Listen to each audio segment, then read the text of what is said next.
پر ظلم کیا ہے، کیا تجھے افسوس ہو رہا ہے؟ کیا تم نے گناہ کرنے کے بعد تجھے گناہ کا احساس ہو رہا ہے؟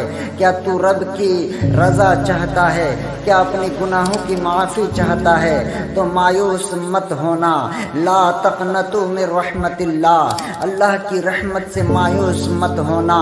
اے ابن آدم، پریشان ہو، مایوس ہو، قنوطیت ہے، محرومی امید ہے، پاس نا امیدی ہے، کیوں آخر کیوں کس لیے؟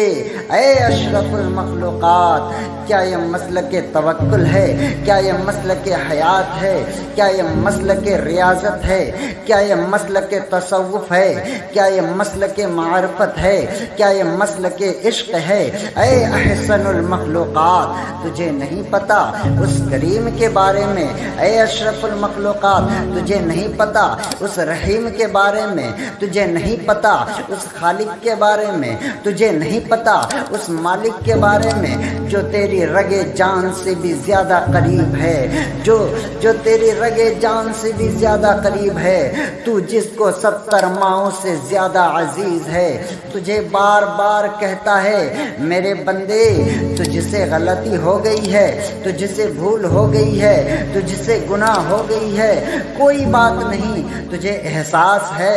قل یا عبادی الذین اسرفوا علی انفسہم، ظلم کرنے کے بعد، گناہ کرنے کے بعد اگر تجھے احساس ہے، کوئی بات نہیں، لا تقنطوا من رحمت اللہ، میری رحمت سے نا امید نہ ہونا، آ جاؤ میری دربار رحمت میں، آ جاؤ میری پناہ گاہ کائنات میں، آ جاؤ میری رحمت تجھے ڈھانپ لے گی، سایہ رحمت ڈال دیا جائے گا، اعجاز و اکرام ہو جائیں گے، دعائیں سن لی جائے گی، زخم بھر دیے جائیں گے، پارا پارا دل جوڑ دیا جائے گا، کن فرما دیا جائے گا، اور اے جہاں ذات وہ کن کہے گا اور سب غم کی سحر ہو جائے گی، وہ کن کہے گا شب یاس صبح امید لیے آ جائے گی، وہ کن کہے گا شب ہجر نوید وصال لے آئے گا، وہ کن کہے گا زندگی کی شب تاریک شب معراج ہو جائے گی،